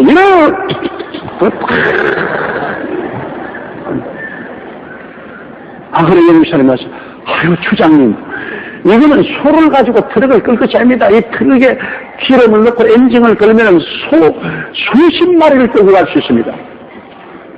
그러나 그 추장이 몰랐기 때문에 그래서 수십 마리를 끌고 갈 수 있는 그 트럭을 소를 2마리 목을 내가지고 트럭을 끌고 다닙니다. 오늘 우리 속에 어마어마한 능력이 들어와 있는데 믿음이 우리를 끌고 가니까 우리가 믿음을 끌고 가고 있어요. 아이고, 믿음이 적었어. 믿음이 적었어. 뭐랬어? 믿음은 들음에서 나며 들음은 그리스도의 말씀으로 말미암느니라. 여러분이 하나님 말씀을 확실히 깨닫고 그 말씀에 의지하는 것이 믿음인 것입니다.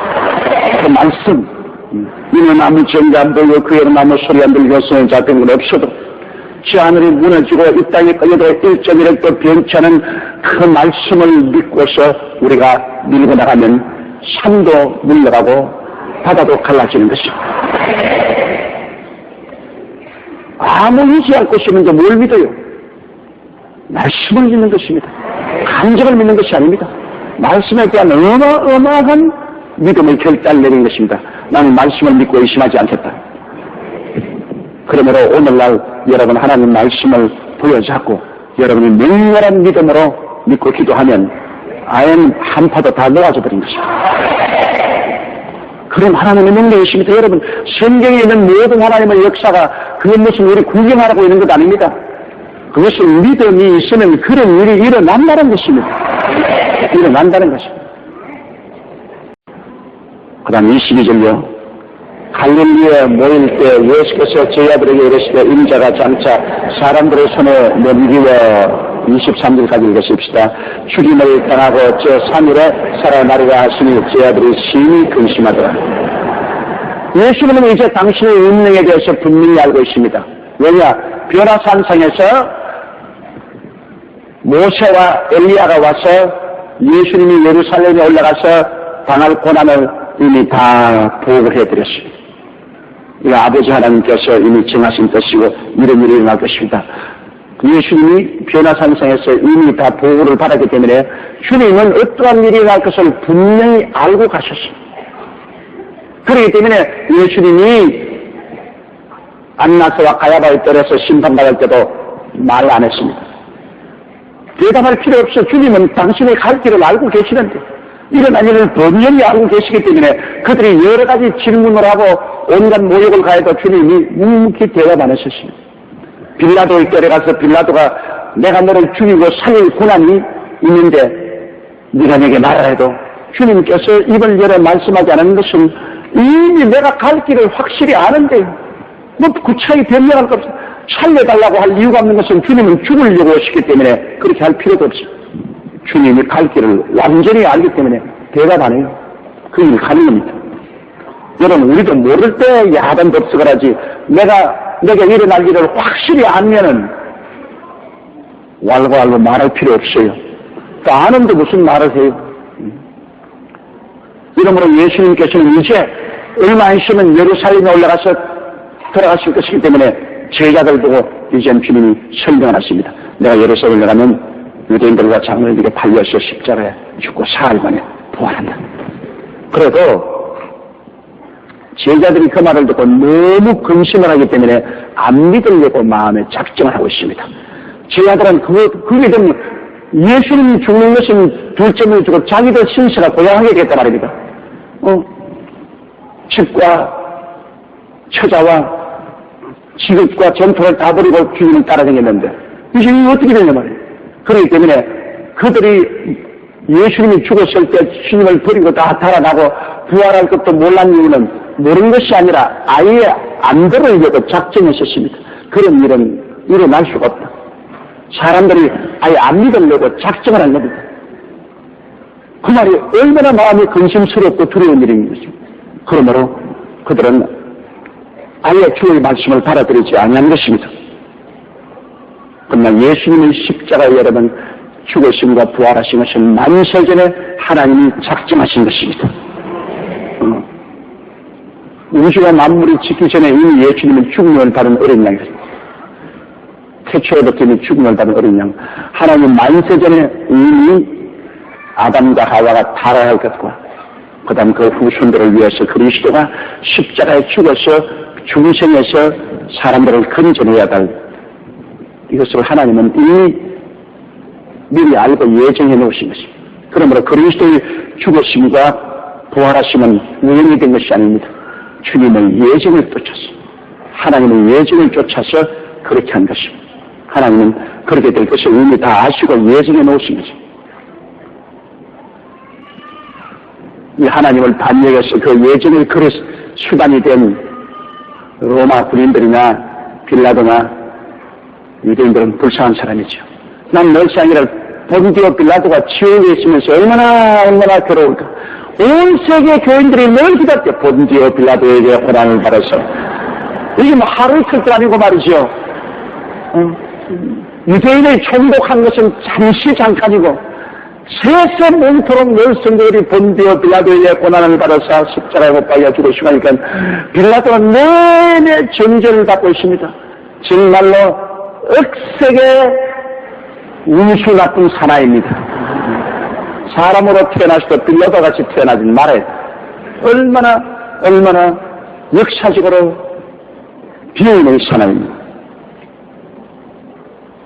그 다음요 24절 가버나움의 이름이 반세계를 받는 자들이 베드로에게 나와 가로되 내 선생이 반세계를 내지 아니하느냐.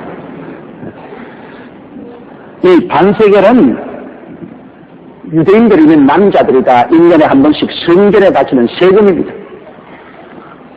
그러니까 이 성전에 세금 거두는 사람이 와가지고서 예수님이 가버나움 자기 본 동네 이러니까 베드로에게 나와가지고 내 선생이 반세계를 내지 않느냐. 내 유대인의 남자로서 반드시 모세가 명령한 대로 의무적으로 성전 세금 반세계를 내야 되지 않느냐. 그렇게 세금 독촉을 했습니다. 이 세상에서 가장 변치 못할 진리는 반드시 세금이 따라다닌다는 것입니다. 태어날 때부터 죽을 때까지 세금은 늘 따라다녀요. 세금을 피하고 살 사람은 없어요. 옛날이나 지금이나 한 가지요. 그러나 세금이 있어야 또 나라가 운영되죠. 공유시설을 하고 나라 경제를 발전시키고 또 나라를 지키고 한데 세금은 반드시 필요하죠. 부정한 돈을 억지로 거두는 세금이 아니고 정상적인 세금이면 우리는 반드시 세금을 내야 됩니다. 왜냐하면 세금을 통해서 나라가 움직여가기 때문인 것입니다. 성전에 세금을 내야 하나님 성전을 운영할 수가 있습니다. 그래서 내 선생은 반세계를 내지 않느냐 그렇게 물었습니다. 25절요. 가로되 내신다 하고 집에 들어가니 예수께서 먼저 가라사대 시몬아 내 생각은 어떠하니요 세상 임금들이 네게 관세와 정세를 받느냐 자기 아들에게냐 타인에게냐. 내 선생이 세금 안 내냐. 세금 안 낼 테겠나. 유대인 남자 같으면 다 성전세를 내야지. 내신다고. 그리고 집에 들어가니까 예수님은 벌써 미리 알고 계셔. 베드로야, 세상 임금이 세금을 거둘 때 그 아들들에게냐 백성들에게 세금을 받느냐. 요사이는 여러분 대통령이라도 직접 세금 내야 돼요. 아들이라도 세금 내야 돼요. 근데 옛날 임금님 자신이 세금을 내거나 임금님의 가족들이 세금을 내지 않았어요. 독재자죠. 민주주의 시대는 대통령도 세금 내야 돼요. 대통령 가족이라고 세금 안 내는 법이 없어요. 그러나 옛날은 그렇습니다. 예수님이 물었습니다. 옛날 그 법대로. 자, 임금님이 세금을 받는데 그 아들들에게 세금을 받느냐 다른 사람에게 세금을 받느냐. 26절요. 베드로가 가라되 타인에게 너희가 예수께서 가라되 그러면 아들들은 세를 민하리라. 베드로가 그때 상태로서는 임금님은 자기 아들들에게 세금 안 받고 타인에게 받죠. 그럼 그렇다면 성전 세금이야. 내가 바로 아버지의 아들인데 아버지가 성전의 주인인데 성전의 임금님인데 아버지의 아들인 내가 세금 낼 이유가 어디냐. 그 사실은 하나님 아버지가 성전의 주인인데 예수님이야말로 성전 주인의 아들이요 바로 성전 주인입니다. 그 예수님과 예수님의 제자들이 성전에 세금 낼 이유가 있겠느냐. 이론적으로 따지면 세금을 안 내어도 성전세를 안 내어도 괜찮다 그 말인 것입니다. 그러나 27절에요. 그러나 우리가 저희를 오해케 하지 않기 위하여 내가 바다에 가서 낚시를 던져 먼저 오르는 고기를 가져 입을 열면 돈 한 세개를 얻을 것이니 가져다가 나와 내일을 위하여 주라 하시니라. 이야, 이거 정말 참 애들 말대로 기풍차네, 기풍차. 우리는 세금 안 내도 괜찮겠지만은 그러나 모든 사람이 다 세금을 내는 것이기 때문에 오해받지 않기 위해서 세금을 내야 되는데 돈이 없으니까 우리가 바다에 가서 낚시를 던져 먼저 잡히는 고기를 잡았어. 그 입속에 열면은 그게 돈견이 하나 들었을 것이라. 하나님은 바로 이때 예수님이 돈이 필요할 줄 아시고서 누구가 동전을 배를 타고다 떨어뜨렸든지 안 그러면 물에 던졌든지 그 물고기가 그 동전을 받아 입에다가 간직하고 기다리게 만들어주실 것입니다. 하나님은 예비하시는 하나님이시겠습니다. 여러분 정말로 귀찮지 않아요? 물고기가 그 바다에 얼마나 많습니까? 갈릴리 호수에 물고기가 그렇게 많은데 그 물고기 중 한 놈에게 동전을 주님께서 지금 시켜놓았, 예비시켜놨. 그리고 또 베드로가 낚시를 던졌을 때 다른 물고기 다 제껴놓고 그 놈이 와서 물도록 하나님이 만드셨다. 이거 정말 너무나 기가 막혀. 주님께서는 여러분 요나의 기적을 보면 요나 때는요 박능쿨을 하루 만에 자라도록 예비해 놓았다가 또 주님이 벌레를 예비하사 벌레가 와서 박능쿨을 또 씹어서 죽여버리게 하십니다. 주님은 예비하지 않은 것이 하나도 없습니다. 그러나 우리 예수 믿는 사람 보고 고린도후서 2장 9절에 하나님이 자기를 사랑하는 자를 위해서 예비해 놓은 모든 것이 눈으로 보지 못하고 귀로 듣지 못하고 마음으로도 깨닫지 못하였던 것 같습니다. 그러므로 우리는 눈으로 못 보고 귀로 못 듣고 마음으로 깨닫지 못해도 하나님이 우리를 위해서 예비해 놓은 사실을 믿어야만 되겠습니다. 나는 주님을 사랑하고 교회 잘 나오고 예수 잘 믿으면 이 모든 것을 주님께서 예비해 놓았다는 것을 알아야 돼요. 무엇을 먹을까, 무엇을 마실까, 무엇을 입을까, 어디에 있을까도 예비해 놓아. 직장도 미래도 주님이 예비해 놓으시다. 하나님은 야외 일에 예비하신 하나님이십니다. 그러니 예수 그리스도와 그 제자들이 세금 낼 그 돈을 물고기에서 얻을. 그 물고기가 세금을 입에 물고 있도록 만드신 주님께서는 여러분이 직장 예비하지 못할 리가 없으며 여러분을 위해서 생계를 위해 사업을 예비하지 못할 리가 없을 것입니다. 우리가 믿고 기도하고 순종하면 하나님이 그 길을 이루실 것입니다. 믿음이 적은 자들아 왜 걱정하느냐고 주님께서 말씀하실 것입니다. 우리가 주님께서 이렇게 주신 약속을 우리가 틀림없이 믿고 우리가 그 믿음으로 주님께 부르시면 오늘날도 기상천외의 일이 일어날 수가 있습니다. 놀라운 하나님의 역사가 일어나게 되겠습니다. 그러므로 우리는 소망이 있죠. 죽은 신을 믿으면 소망이 없지만 우리는 살아계신 하나님을 믿음으로 소망이 넘칩니다.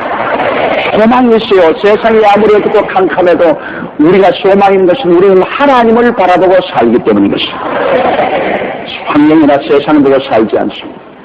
여러분에게는 소망이 있습니다. 옆에 있는 분들에게 말씀했어요. 당신에게는 소망이 있습니다.